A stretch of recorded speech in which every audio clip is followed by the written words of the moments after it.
오늘 본문 말씀을 의를 위하여 훈련하라는 제목으로 함께 말씀을 나누도록 하겠습니다. 말씀을 위해서 잠시 제가 다시 한번 기도하도록 하겠습니다. 하나님 아버지, 저희들에게 제 말씀인 잠언을 허락하여 주셨고 잠언 말씀을 연속 강해 설교로 한 절씩 한 절씩 저희들 곱씹을 수 있도록 인도하여 주심을 감사합니다. 특히 이 지혜의 말씀을 믿음의 선조들을 통해서 믿음의 후대들에게 얼마나 열심히 전해야 되는지를 보여주시고, 후대들은 믿음의 선조들의 삶을 통해서 이 말씀을 확인하고 경험하고 계승하는 삶을 살 것을 강력하게 촉구하시는 귀한 은혜를 저희들 경험하게 됩니다. 저희들 이 잠언을 통해서 우리에게 하나님의 말씀이 얼마나 좋은 것인지 다시 한번 경험할 수 있도록 인도하여 주셨고, 우리 삶이 말씀으로 더 가까워지는 귀한 계기가 되고 귀한 훈련이 될 수 있도록 하나님 저희들과 함께하여 주시옵소서. 함께하심을 믿사오며 예수님 이름으로 기도드리옵나이다. 아멘. 사실 제가 잠언 말씀을 준비하면서 우리 아이들이 어렸을 때 하루에 한 장씩 잠언을 읽게 했었는데, 그때 어린 아이들이랑 좀 이 잠언을 나눌 수 있는 그런 훈련을 했었으면 얼마나 좋았을까. 아이들이 처음에는 글자 읽는 것이 신기하고 성경 한 장, 결코 잠언 한 장을 읽는 것이 어린아이 때는 결코 쉬운 일이 아니었는데, 그것을 읽는다라는 그 자체에 기뻐서 굉장히 열심히 하다가 나중에는 이 의미를 깨닫지 못하니까 스스로 이 말씀을 계속 읽어야 되는 필요를 깨닫지 못하고 결국은 잠언 말씀을 읽지 않게 되는 아이들이 대다수가 됐던 것을 경험하게 됩니다. 그래서 우리가 어떤 훈련을 한다 그랬을 때에는 단순히 읽는 것에서 끝나는 것이 아니라 그 말씀의 의미를 우리가 전달해 줄 수 있는 데까지 우리도 성장해야 되겠다. 특히 부모가 먼저 은혜를 많이 누려야 되는구나. 이것을 더 많이 경험하게 됩니다. 특히 잠언 말씀 혼자서 단독으로 존재하지 않습니다. 우리들이 그동안 성경을 통해서 배워왔던 내용들이 잠언 말씀 속에서 다시 한번 체계를 잡고 더 강조점을 얻어서 우리에게 전달해 주는 걸 보게 됩니다. 특히 오늘 본문 말씀에서는 그 부분이 강하게 드러나는 것 같아요. 그래서 여러분도 이 말씀을 잘 듣고 이 말씀을 토대로 우리가 언젠가는 우리 자녀나 제자들, 우리 주위에 있는 사람들에게 이 지혜의 말씀을 나눠줄 수 있는 우리 강성성경연구원교회 성도들 되었으면 합니다. 자, 오늘 본문 말씀과 함께 우리가 묵상할 내용들 먼저 확인하도록 하겠습니다. 첫 번째는 영적 부모들이 자녀들을 위해서 실천해야 할 것은 무엇인가요? 이것은 우리가 지난주 말씀의 복습이면서 우리가 계속해서 기억해야 되는 거, 우리가 먼저 된 사람에게 먼저 해야 할 의무가 분명히 있다.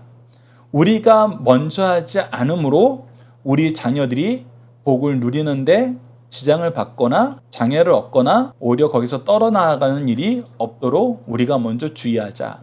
그래서 항상 부모에게 책임이 있다. 먼저 된 사람에게 책임이 있다는 것을 우리가 기억했으면 좋겠어요. 우리가 종종 아이들을 볼 때 얘는 왜 그러는지 모르겠어 라는 얘기를 종종 하게 됩니다. 그런데 우리 자녀들에게는 더더욱 그렇지만 우리가 교회에서 만나거나 사회에서 만나거나 내가 쟤는 왜 그러는지 모르겠어 라는 평가를 할 만한 관계가 형성되어 있다면, 내가 교회 어른으로서 교회 아이들을 보는 입장이라면 그 관계는 형성된 거예요. 그랬을 때는 우리가 항상 자문자답 해봐야 됩니다. 내가 이 부분에 대해서 저 아이들에게 가르친 적이 있던가? 그나마 이 부분을 생각하는 분들 중에 그나마 한 걸음 더 나아간 분들은 뭐라 그러냐면, 부모들이 도대체 뭘 가르친 거야? 그 교육기관 교육자들이 뭘 가르친 거야? 하면서 그 양육해야 될 책임이 있는 사람들에게 그 탓을 할 때가 있어요. 근데 우리가 신앙 안에서 생활을 하다 보면 교회는 영적인 공동체라고, 그리고 모든 사람이 동일한 시각으로 보는 건 아니라는 거 우리가 아니까, 우리가 그럴 때는 정말 베드로 사도가 우리에게 가르쳐준 대로 온유함과 두려운 마음으로, 나는 봤는데 저 아이의 부모는 못 봤구나. 나는 느끼는데 저 사람들의 담당 교육자들은 못 느끼고 있구나. 그러면 이것을 내가 어떻게 전하는 것이 가장 좋을까라고 고민하면서 때로는 직접적으로 전할 수도 있고 때로는 정말 온유함과 두려움으로 혹시 내가 잘못 얘기를 꺼내서 이 일이 이루어지는 게 아니라 오히려 더 큰 문제를 만들지 않을까라는 두려움으로 우리가 지혜롭게 행동해야 된다는 것입니다. 그때 우리가 기도하고 그 일을 내 책임이라고 느끼면서 실천하게 됐을 때 하나님께서는 그 사람을 쓰시더란 거예요. 그것이 우리가 믿음 안에서 신앙생활을 오래 했던 분들이 이구동성으로 동일하게 얘기한 거예요. 이거 내 일 아니지. 내가 굳이 하는 거는 월권이지 하면서 그냥 넘어가면은 여러분은 그 문제는 해결이 안 되면서 계속 우리는 누군가를 비난만 해요. 그런데 이 부분이 해결돼야 되는데 하나님 어떻게 해야 됩니까? 라고 기도하기 시작하면은 하나님은 그 기도를 통해서 또 우리를 통해 그 기도하는 사람을 통해서 반드시 문제를 해결하십니다. 그것이 바로 구속사의 능력 있는 일꾼이 되는 모습이고 그것이 바로 우리 가족의 교회의 대제사장이 되어서 죄의 문제를 우리의 연약한 부분을 채워나가는 영적인 리더의 모습이라는 거 여러분들 꼭 기억해 주셨으면 좋겠습니다. 두 번째는 영적 자녀들은 영적 부모의 가르침을 어떻게 받아들여야 되나요? 바로 오늘 말씀의 시작입니다. 어떻게 받아들여야 되는지 두 가지 태도를 우리가 먼저 확인한 다음에 그 다음에 세 번째는 을을 위한 훈련으로 가장 먼저 돼야 하는 것은 무엇인가요? 오늘 본문 말씀에서 우리가 디모데후서 3장 16절을 기억하면서 특히 우리가 디모데후서 3장 16절을 보면은 모든 성경은 하나님의 감동으로 된 것으로 교훈과 책망과 바르게 함과 의로 교육하기에 의로 훈련시키기에 유익하니라고 얘기하는데 오늘 본문 말씀이 바로 의의 훈련을 위해서는 너희들 이런 과정으로 이런 내용으로 훈련해야 된다라는 것을 우리에게 가르쳐주고 있어요. 그래서 의를 위한 훈련으로 가장 먼저 해야 되는 첫 번째 스텝이 무엇이냐라는 것을 우리가 잠언 4장 23절과 빌립보서 2장 5절 말씀을 통해서 배워야 됩니다. 빌립보서 2장 5절 말씀이 우리에게 중요해서 오늘 교동문을 빌립보서 2장 말씀을 둔 거예요. 그래서 여러분들이 이 3번 문제가 훈련의 시작입니다. 첫 단추예요. 그래서 여러분들이 이 내용을 꼭 잘 기억해 주시고 네 번째는 이후 우리는 무엇을 지키는 훈련을 해야 됩니까?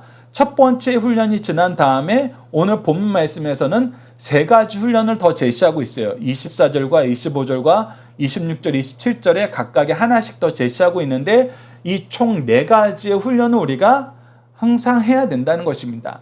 그리고 마지막 다섯 번째는 이 모든 일이 모범이 되고 평가하시는 분은 누구신가요?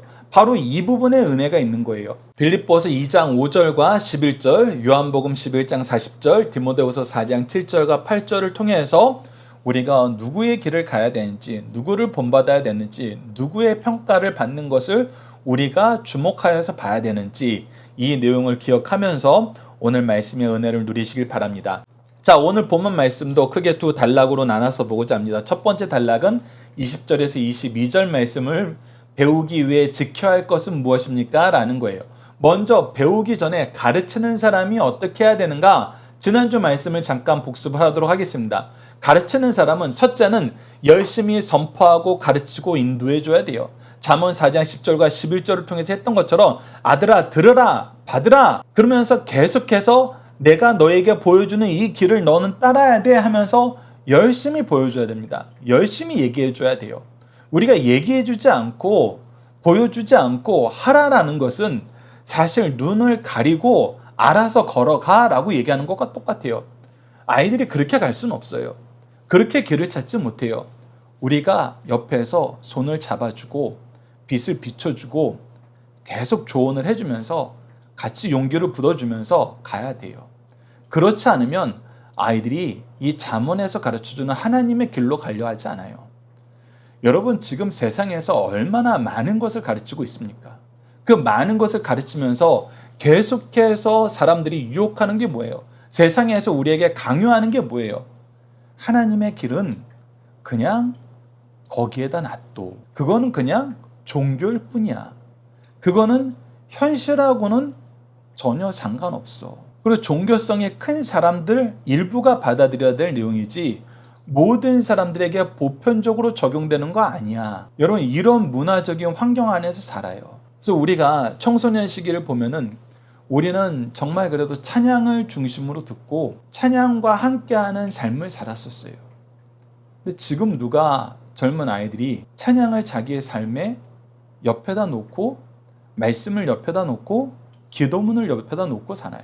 정말 우리가 아이들이 예배 시간에 기도 성김위로 세워서 기도의 자리에 놓으니까 그나마 한 달에 한 번이라도 기도문을 작성하는 거잖아요.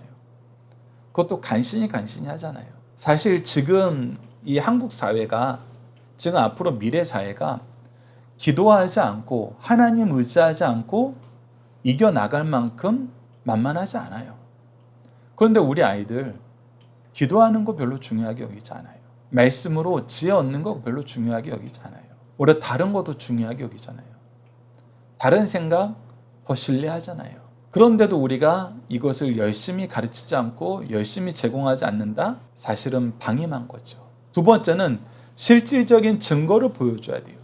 우리가 열심히 이야기하고 열심히 그 삶이 옳음을 삶으로 증명해줘도 엄마 아빠는 그렇게 사세요, 나는 그렇게 안 살래요 라는 얘기가 사실은 많이 나오는 시대예요. 그런데 우리가 말만 하고 때로는 말도 안 하고 실질적인 증거도 안 보여주면 도대체 우리 아이들이 어떻게 우리를 통해서 이것을 배우겠어요? 어떻게 우리가 아이들에게 축복의 통로라고 얘기할 수 있겠어요? 그리고 마지막 세 번째가 첫 번째, 두 번째의 결과로 나오는 거잖아요. 하나님의 가르침을 따르는 것이 삶의 최우선이 되도록 지도해야 되는데 말씀도 가르치지 않고 삶의 증거도 보여주지 않으면 도대체 우리 아이들이 뭘 보고 우리 삶의 최우선은 하나님의 말씀이고 하나님이다 라고 결단하고 나갈 수 있겠어요? 우리가 찬양에서도 어머님이 읽으며 눈물 많이 흘린 거 내가 지금까지 기억합니다. 우리가 과연 이 모습을 자녀들에게 보여주고 있는가? 우리 후손들에게 이 모습을 증명할 수 있는가? 그래서 먼저 가르치는 사람이 바로 져야 된다. 우리가 먼저 책임을 통감해야 된다. 이 부분은 여러분들 꼭 기억해 주시기 바랍니다. 그리고 이것을 할 때 디모데후서 3장 16절처럼 네 가지가 이루어져야 된다 그랬잖아요. 모든 성경은 하나님의 감동으로 된 것으로 교훈, 곧 티칭, 우리가 반드시 가르쳐야 돼요. 그리고 가르쳤으면 가르친 걸 기준으로 그들이 무엇이 틀렸는지 리뷰킹, 책망할 수 있어야 돼요. 근데 책망하고 끝나는 경우가 대부분인데 거기서 끝나면은 사실 반도 안 온 거예요. 가장 중요한 거는 바르게 하도록 우리가 함께 해야 됩니다. 서구사에서도 코치와 멘토의 차이를 여기다 두고 있어요. 그러니까 가르치고 책망하는 걸로 끝나면 코치, 근데 고치는 것까지 가면은 멘토. 그래서 그 고치는 것을 보려면은 얘는 왜 이걸 못 고칠까?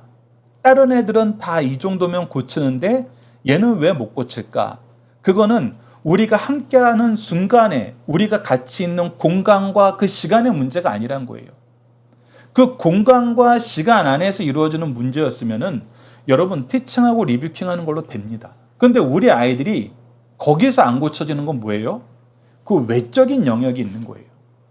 우리가 교회 안에서 신앙생활 하는 것은 이상이 없어 보여요. 우리가 그런 성도들 얼마나 많이 봅니까? 주일날 열심히 봉사하고 열심히 예배 드려요. 말씀도 기도도 대표 기도하라 그러고 봉사도 시키면 잘해요. 근데 바르게 됨이 안 되는 거예요, 그 사람이. 교회에서 신앙생활 하는 거 보면은 바르게 하는 게 어렵지 않을 텐데 안 돼요. 똑같은 잘못 계속 반복해요. 똑같은 실수 계속 반복해요. 그거는 우리가 만나는 이 교회라는 장소와 예배라는 이 시간 안에서 발생하는 문제가 아니란 거예요. 외부에 있다는 거예요. 그 우리는 교회에서 만나는 관계니까 이거 내 책임 아니야? 그러면 우리는 부모 아니라는 거예요. 그럼 우리는 영적인 스승이라고 얘기할 그런 가치가 없다는 거예요. 그 외부의 문제가 무엇인지, 그 외부의 문제를 해결하기 위해서는 어떻게 해야 되는지, 그거에 대한 책임감을 가지고 그 책임을 내가 지겠다고 여기는 사람이 바로 영적인 부모가 되는 거예요. 영적인 스승이 되는 겁니다. 이게 되게 힘들잖아요. 현대 사회를 살면은 이거 어렵잖아요. 그런데 우리가 여호수아서 말씀을 봐도 예수님이 제자들을 가르치는 걸 봐도 여러분 여기까지 들어가야 된다고 얘기하잖아요. 우리가 한 공동체 안에서 우리의 삶 전체가 예배가 되도록 이끌어야 된다 그러잖아요. 그리고 그것이 파악이 되었을 때 우리가 무엇을 제시할 수 있어요? 의로 교육하는 것을 제시할 수 있어요. 의로 훈련받는 것을 제시할 수 있어요. 내가 너에게 제시하는 방법이 있는데 이 방법을 꼭 지켜주기 바란다. 여러분들 이런 부분에서 제가 한국교회가 복받은 곳이라 그런 거예요. 한국교회는 너무나 쉬운 모든 사람들이 보편적으로 받아들일 수 있는 이 훈련 방법이 있어요. 그게 바로 새벽 예배예요. 새벽 예배 때 내가 하루를 말씀과 기도와 찬양으로 구별된 삶을 살면은 여러분들 그 말씀이 나를 변화시켜요.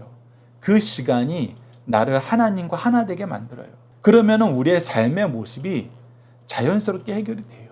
그리고 말씀으로 매일매일 교훈 받는 사람들은 나의 삶에 문제가 되었을 때 과거의 내 악습을 답습하면서 다시 그곳으로 달려가는 것이 아니라 매일매일 우리에게 주시던 말씀, 우리와 함께 기도했던 영적인 부모의 그 기도, 그 은혜 안에서 이끌림을 받아서 하나님의 길로 가게 됩니다. 근데 사실 이게 힘들잖아요.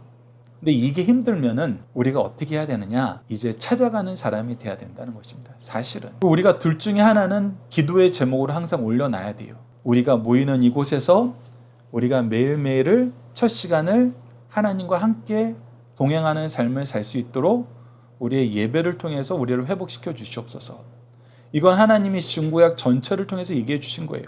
예배가 회복되면 삶이 회복돼요. 아니라면은 우리가 그들을 찾아갈 수 있는 계기로 허락하여 주시옵소서. 우리가 부모라면은 이 둘 중에 하나는 기도하자고요. 이 둘 중에 하나를 기도 안 하면서 나는 할 만큼 했어.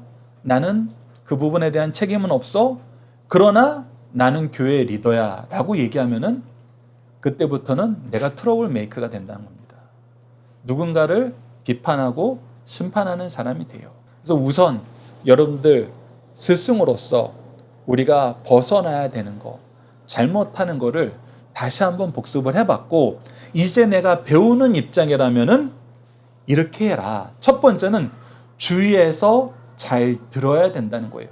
잠언 4장 20절 함께 읽어봅시다. 시작. 내 아들아 내 말에 주의하며 내가 말하는 것에 내 귀를 기울이라. 특히 주의하여 귀를 기울였던 가장 좋은 예가 고넬료와 베레아 사람들의 예예요. 고넬료는 이렇게 얘기했습니다. 사도행전 10장 33절을 보면 내가 곧 당신에게 사람을 보내는데 이 당신은 바로 베드로예요. 주의 천사가 고넬료에게 명령하자 바로 베드로에게 사람을 보냈어요. 오셨으니 잘하였나이다. 이제 우리는 주께서 당신에게 명하신 모든 것을 듣고자 하여 내가 간절히 바라는 것은 주께서 나에게 하시는 말씀인데 주께서 뭐라고 얘기하셨냐면 당신을 통해서 얘기하셨다 그랬다는 거예요. 그래서 당신이 나에게는 하나님의 말씀을 주시는 축복의 통로라는 거예요. 그래서 나의 지금 현재 자세는 베드로 당신을 만나는 자세가 아니라 하나님을 만나는 자세로 지금 이 자리에 있습니다. 이것이 우리에게 있는 영적 스승을 대하는 가장 올바른 태도라는 거예요. 무엇을 인정하는 거예요? 하나님이 이 사람을 우리의 영적인 리더로, 영적인 부모로, 우리를 위한 축복의 통로로 세우셨다는 것을 인정하는 거예요. 하나님의 일하심을 인정하기 때문에 이 사람 앞에 우리가 간절한 마음으로 설 수 있는 거예요. 우리가 이것을 기억해야 됩니다. 그리고 사도행전 10장 11절에는 베레아에 있는 사람들은 데살로니가에 있는 사람들보다 더 너그러서 간절한 마음으로 말씀을 받고, 이 말씀을 받는데 열심히 해야 돼요. 마음이 열리고 이 말씀을 한마디도 놓치지 않겠다는 생각으로 우리가 최선을 다해서 듣고 거기서 끝나는 것이 아니에요. 무엇까지 하는 거예요? 이것이 그런가 하여 날마다 성경을 상고함으로. 우리에게 말씀을 주셨으니까, 이 말씀으로 이야기했으니까 이 말씀으로 얘기한 것이 맞는지, 내가 놓친 부분은 없는지, 내가 더 질문할 부분은 없는지, 나에게 주신 은혜가 더 깊어졌는지 넓어졌는지 높아졌는지, 이것을 우리가 항상 생각하면서 다시 보자는 거예요. 특히 저처럼 어린 시절부터 교회에 다니던 사람들은 예배 드릴 때 안 좋은 습관이 있어요. 본문 딱 보면은 이거 뭐 다 아는 얘기. 오늘도 뭐 뻔한 얘기 하시겠네. 그건 잘못된 거예요. 하나님의 말씀은 하나님의 권위와 하나님의 생각의 깊이가 항상 깊이 있게 녹아져 내려 있어요. 그리고 하나님의 종들을 통해서 우리에게 주신 말씀은 우리에게 정말 가장 좋은 말씀이에요. 그래서 우리가 말씀을 받을 때에는 항상 하나님이 우리에게 주시는 가장 좋은 은혜의 선물이고 가장 좋은 영적인 양식이다라는 생각으로 받으셔야 돼요. 이 자세로 예배당에 나가면은 여러분들 하나님의 말씀이 그렇게 달콤할 수가 없어요. 이 예배 시간이 그렇게 기쁠 수가 없어요.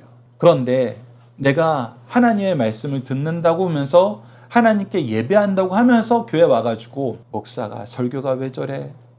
왜 이런 설교를 하는 거야? 왜 이런 본문을 선택한 거야? 더 나아가서 우리가 종종 듣는 얘기, 왜 연속 강의 설교를 하는 거야? 이거는 여러분들 하나님께 예배드리러 온 것도 아니고 하나님의 말씀을 들으러 온 것도 아니에요. 그거는 자기가 얼마나 큰 죄를 지는지 깨닫지 못하고 정말 아주 나쁜 악을 행하는 것입니다. 그래서 하나님께서 나에게 하나님의 말씀을 주시기 위해서 교회를 주셨고 목회자를 허락하여 주셨으면 우리는 가장 먼저 해야 되는 것이 잘 듣는 것이다. 잘 들을 때에는 하나님의 권위를 인정하는 것이 첫 번째다. 두 번째는 너무나 심플해요. 들은 것은 잘 간직해야 돼요. 잠언 4장 21절 봅시다. 함께 읽읍시다. 시작. 그것을 내 눈에서 떠나게 하지 말며 내 마음속에 지키라. 내 마음속에 지키기 위해서는 뭐 해야 돼요? 우리 눈에서 떠나지 않게 해야 돼요. 즉 우리가 계속해서 반복해서 이 말씀을 들어야 돼요. 계속해서 확인해야 돼요. 그래서 가장 좋은 것은 여러분들이 주일날 들었던 말씀은 일주일 내내 묵상하시는 게 가장 좋아요. 물론 그것이 잘 안 되니까 우리가 그나마 매일매일이라도 새로운 말씀을 듣자 해서 승리한 삶을 만든 거긴 하죠. 그러나 가장 좋은 것은 여러분은 주일날 말씀 다시 들으시는 거예요. 이 주일날 말씀이 이번 한 주 동안 하나님께서 우리에게 주신 가장 귀한 말씀이다. 그래서 이 말씀을 내가 계속 묵상하고 이 말씀을 위해서 우리에게 주신 이 함께 묵상할 말씀들 계속 묵상하면서 우리의 은혜의 역사가 더욱더 풍성해지길 기도하는 마음으로 보는 겁니다. 그래서 신명기 6장 6절에서 9절은 하나님께서 모세를 통해서 부모들에게 주신 말씀을 가지고 부모들이 집에 가서 어느 정도까지 이 말씀을 잘 간직하도록 수고해야 되냐라고 얘기했을 때 이렇게 얘기합니다. 오늘 내가 내게 명령한 이 말씀을 너는 마음에 새기고 우선 마음에 새겨야 돼요. 내 자녀에게 부지런히 가르치며 여러분은 이게 굉장히 중요한 거예요. 내가 받은 말씀을 가르쳐야지라고 생각하는 순간 나는 내가 가르쳐야 될 대상을 향한 연구가 시작돼요. 그래서 목회자들은 보편적인 성도를 두고 설교를 하게 되는데 내가 들은 말씀을 가지고 내가 부지런히 가르쳐야지라고 생각하게 되면은 내가 부지런히 가르칠 대상이 보편적인 모든 성도가 아니잖아요. 딱 타켓이 돼 있잖아요. 그러니까 그 사람을 위한 연구가 시작돼요. 그 사람에게 이 말씀을 어떻게 전하지? 언제 전하지? 그리고 이것을 계속 간직하게 하기 위해서는 내가 무엇을 해야 되지? 라고 하니까 무엇까지 이루어지냐면 내가 집에 앉아있을 때든지 길을 갈 때든지 누워있을 때든지 일어날 때이든지 이 말씀을 강론할 것이며 사실은 우리가 언제 어떻게 이 말씀을 배우고 가르치자 이 약속이 딱 정해져 있으면 그것보다 더 좋고 쉬운 건 없죠. 근데 우리가 삶 속에서 그게 잘 안 되잖아요. 그냥 안 되는 걸 아니까 이 말씀을 주신 거예요. 집에 앉았을 때든지 길을 갈 때든지 누워있을 때든지 일어날 때든지 그러니까 시도 때도 없이 이 말씀을 계속 가르치도록 시도하라는 거예요. 그래서 이 말씀으로 강론할 것이며 이 말씀을 강론할 때든지 이거는 우리가 하나님께서 주시는 지혜가 아니면 못하는 건데 왜 그러냐면 우리는 성전에 와서 하나님의 교회에 와서 정한 장소에서 정해진 이런 환경 속에서 하나님의 말씀을 들으니까 이걸 잘 들어요. 잘 소화가 돼요. 그런데 우리는 이 교회에서만 지내는 것이 아니라 우리 삶의 영역이 있어요. 우리 가정에서 아이들을 만나는 시간도 있고 장소도 있고 그 가운데에서 흐르는 문화도 달라요. 직장에서도 마찬가지예요. 우리가 누군가에게 전해야 되려고 가면은 완전히 환경이 달라져요. 그 환경이 달라지고 지식의 수준이 다르고 경험의 수준이 다른 사람에게 이 동일한 말씀을 전할 때는 우리가 목사님한테 들은 그 방법 그대로 전하는 것은 굉장히 어려워요. 그런데 하나님께서 우리의 입술을 어떻게 주장해 주시느냐라고 했을 때 우리가 이것을 잘 얘기할 수 있도록 그 상황에 맞게 이해할 수 있도록 얘기할 수 있도록 예수님이 우리에게 약속하신 것처럼 성령께서 우리의 입술을 주장하시더라는 거예요. 그것이 바로 우리가 이 말씀을 강론하게 되는 거예요. 그 상황, 그 사람에게 가장 잘 이해될 수 있도록 하나님께서 이 말씀을 전달하게 만드세요. 거기서 끝나는 게 아니죠. 그것이 전달됐으면 어떻게 해야 돼요? 너는 또 그것을 내 손목에 매어 기호로 삼으며 내 미간에 붙여 표로 삼고 또 내 집 문설주와 바깥문에 기록할지니라. 우리의 삶이 말씀이라고, 말씀으로 채워져 있다고, 우리의 삶을 인도하는 것은 말씀이라는 것을 우리가 이제 우리의 정체성으로 삼아야 된다는 거예요. 그래서 지하철을 타고 가다가도 다른 사람들은 다 유튜브 보고 드라마 보는데 우리는 목사님들 설교 말씀 듣고 다른 사람들은 다 자기가 원하는 거 하는데 우리는 하나님께 드리는 기도문을 적고 그러면서 이 기도문을 같이 나누는 거죠. 사실 제가 이 부분에 대해서 부족하고 연약해서 여러분들에게 먼저 이 부분을 내는 겁니다. 이 부분을 여러분들 중에 잘하시는 분이 계시잖아요. 그래서 이것을 우리가 함께 나누면서 이것을 잘 간직하는 훈련을 같이 하자. 우리가 이걸 간직하고 기억하는 삶을, 그런 환경을, 그런 문화를, 그런 습관을 만들어 나가자. 이것이 굉장히 중요하다는 것입니다. 그래서 잘 듣고 잘 간직한 다음에는 이제 이것을 우리가 삶 속에서 녹여내야 돼요. 삶 속에서 의로운 삶을 살 수 있도록 훈련이 돼야 됩니다. 그것이 바로 오늘 본문 23절에서 27절이에요. 오늘 본문 23절에서 27절에는 네 가지를 우리가 중심을 지킬 것을 얘기해요. 그것이 바로 실질적인 훈련이에요. 첫 번째는 마음의 중심을 지키라는 거예요. 마음의 중심을 지키라는 말씀, 잠언 4장 23절 말씀 함께 읽읍시다. 시작. 모든 지킬 만한 것 중에 더욱 내 마음을 지켜라. 생명의 근원이 이에서 남이라. 자, 마음을 지킨다는 것이 무엇일까요? 하나님의 말씀이 왔으면은 우리가 창세기 3장 22절을 통해서 타락한 인생을 향한 하나님의 첫 번째 지적이 무엇이냐면 선악을 아는 일에 우리와 같이 되었다. 즉 하나님의 선악의 기준이 아니라 이제 각자가 자기가 원하는 선악의 기준을 세워서 자기가 마음대로 원하는 삶을 살더라. 그렇게 돼버렸다. 그런데 하나님께서는 이것을 말씀을 통해서 다시 되돌이키길 원하세요. 하나님의 기준으로 되돌이키길 원하세요.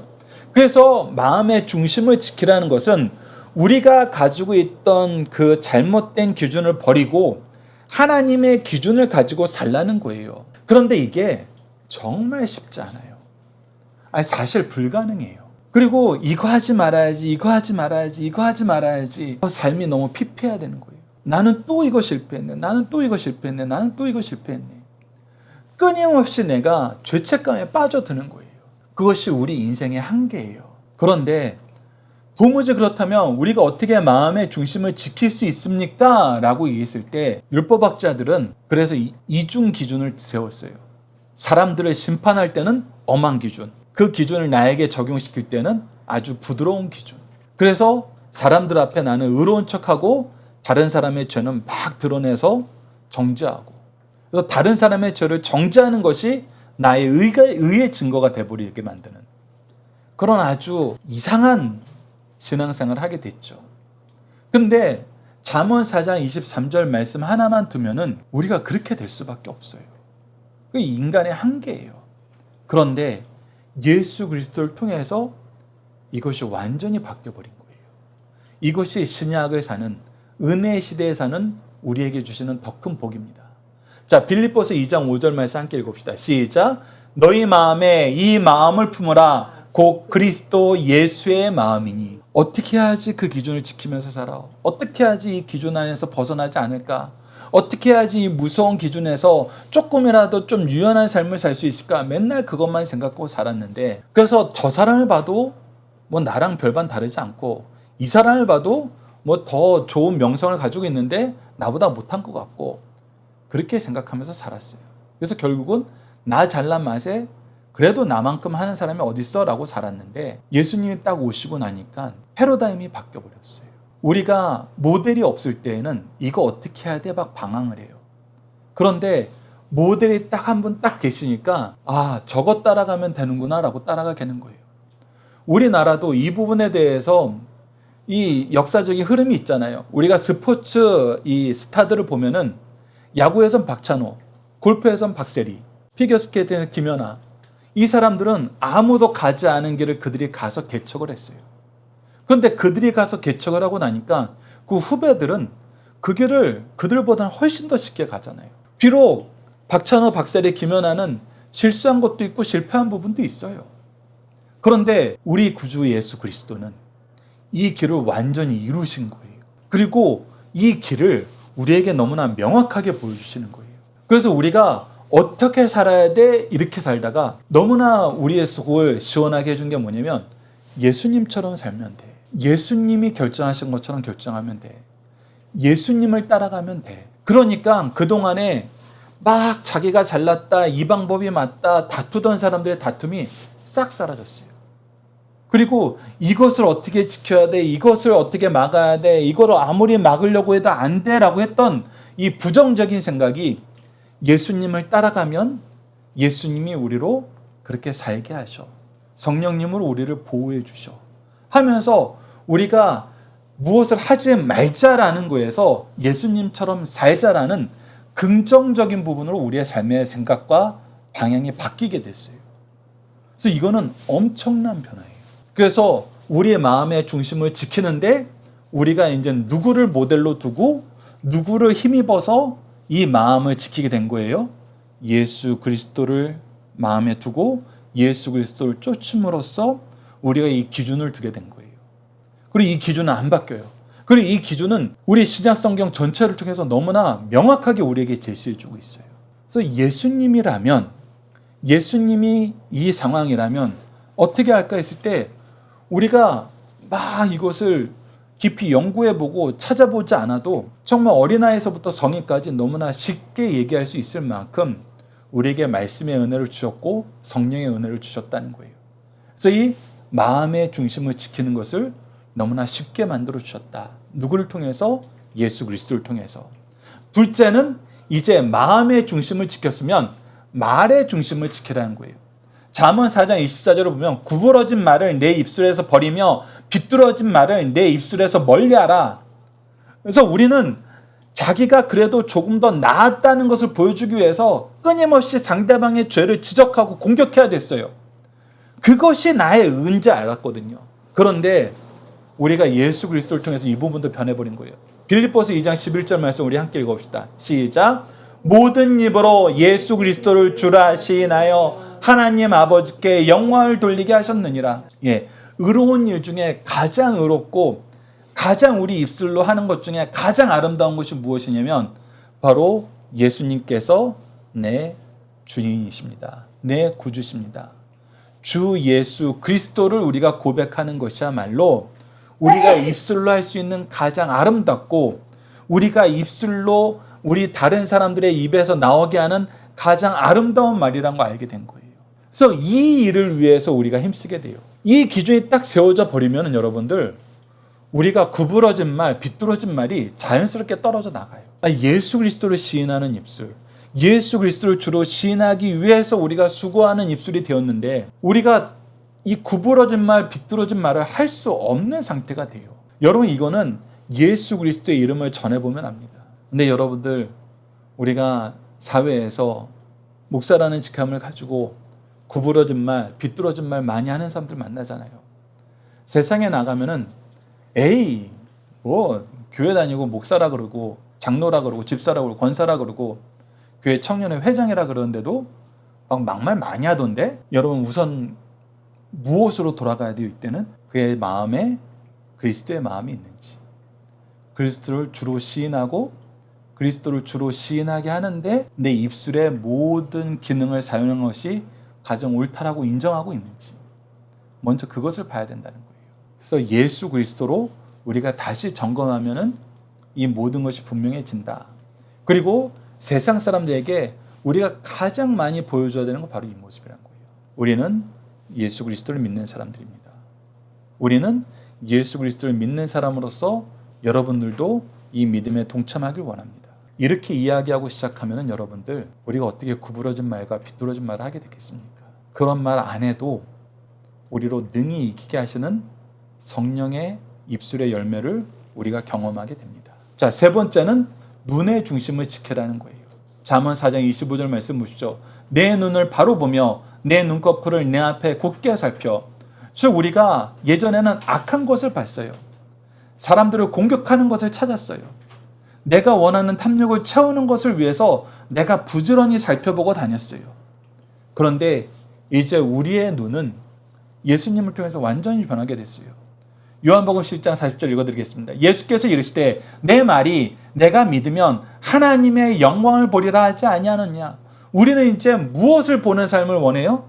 하나님의 영광을 보는 삶을 원해요. 우리가 이 세상에서의 탐욕을, 욕망을, 어떤 이익을 쫓아서 하이나처럼 막 열심히 흙고 다니는 사람들이 아니라 이제 오직 하나님의 영광을 보면서 예수 그리스도의 말씀을 지키면서 믿으면서 하늘나라를 소망하는 삶을 살게 된다는 거예요. 이것이 우리의 눈의 중심을 지키는 모습입니다. 그리고 지키게 돼요. 그리고 마지막은 넷째, 발의 중심을 지켜라. 잠언 4장 26절 27절 보시죠. 내 발이 행할 길을 평탄하게 하며 내 모든 길을 든든히 하라. 좌로나 우로나 치우치지 말고 내 발을 악에서 떠나게 하라. 디모데후서 4장 7절과 8절은 우리가 악을 떠나서 우리의 발이 어디로 가야 되느냐라고 얘기했을 때 나는 선한 싸움을 싸우고 나의 달려갈 길을 마치고 믿음을 지켰으니, 즉 믿음을 지키고 나에게 주신 예수 그리스도의 복음의 사명을 지키는 일에 내 발이 가고 있다는 거예요. 그랬을 때 나에게 무엇이 있기 때문에 이제후로는 나를 위하여 의의 면류관이 예비되었으니 주 곧 의로우신 재판장이 그날에 내게 주실 것이며 내게만이 아니라 주의 나타나심을 사모하는 모든 자에게 도니라.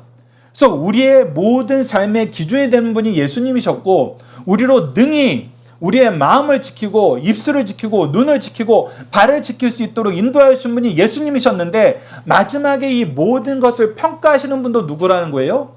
예수 그리스도시라는 거예요. 그래서 여러분들 우리 마음속에 예수 그리스도의 마음을 품고 예수 그리스도를 주로 시인하는 입술을 가지고 예수 그리스도의 영광을 바라보고 예수 그리스도께서 우리에게 주신 사명을 위해서 우리가 움직이는 삶을 산다면은 우리에게는 심판이 없어요. 패배가 없어요. 슬픔이 없어요. 낙심이 없어요. 왜? 평가하시는 분이 예수님이시니까. 평가하시는 분이 예수님. 그래서 의를 위한 훈련은 여러분 우리가 어렸을 때부터 자녀들에게 자주 했던 내용이에요. 예수 그리스도를 닮아가는 훈련이에요. 그런데 잠언은 그것을 구체화시켜주고 있는 것입니다. 마음의 중심을 예수 그리스도의 마음으로 바꿔라. 너희들의 말의 중심을 지켜라. 세 번째는 눈의 중심을 지켜라.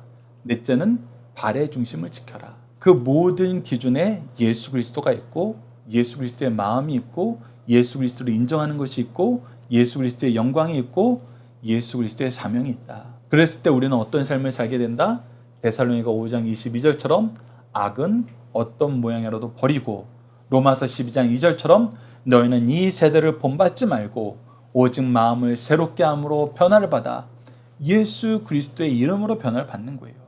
하나님의 선하고 기뻐하시고 온전하신 뜻이 무엇인지 분별하도록 하라. 그래서 우리가 이 은혜의 길, 생명의 길을 함께 걸어가면서 우리의 마음을 지키고 마음의 중심을 지키고 말의 중심을 지키고 눈의 중심을 지키고 발의 중심을 지키는 이 훈련을 해 나가자. 먼저 말씀으로 예수 그리스도를 마음에 모시고 우리의 입술이 주를 시인하는 것으로 주를 시인하는 것이 확장되는 것으로 나아가고 우리의 눈이 오직 하나님의 영광을 바라보고 우리의 발이 예수 그리스도의 사명을 이루는 곳으로 가자. 이 네 가지 훈련법을 꼭 기억하시고 우리가 자녀들에게 제자들에게 이것을 전하면서 이 길 안에서 승리를 경험하고 하나님의 통치를 경험하고 함께 찬양할 수 있는 강성성경연구원 교회가 되길 간절히 바랍니다.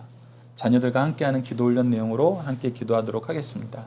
진리의 말씀으로 우리를 지도하시고 의의 길로 인도하시는 하나님, 우리에게 예수 그리스도의 본을 보여주시고 영적 스승을 통해서 승리의 길, 구원의 길로 인도하여 주심을 감사합니다. 우리가 하나님의 말씀을 듣고 말씀에 깊이 새겨 마음과 말과 눈과 발의 중심을 지켜 오직 하나님의 길을 걸어야 하는데 말씀을 듣는 것도 의의 훈련을 하는 것도 외면하고 멀리하고 멸시함을 용서해 주소서. 다시 생명의 길, 구원의 길, 승리의 길, 기쁨의 길, 평화의 길이 대신 예수 그리스도의 길을 따르는 삶을 살게 하시고 가정과 교회를 통해 이 놀라운 길을 가르치고 배우는 일이 풍성하여 지고 구속사에 능력 있는 일꾼들이 많이 배출되도록 도와주소서.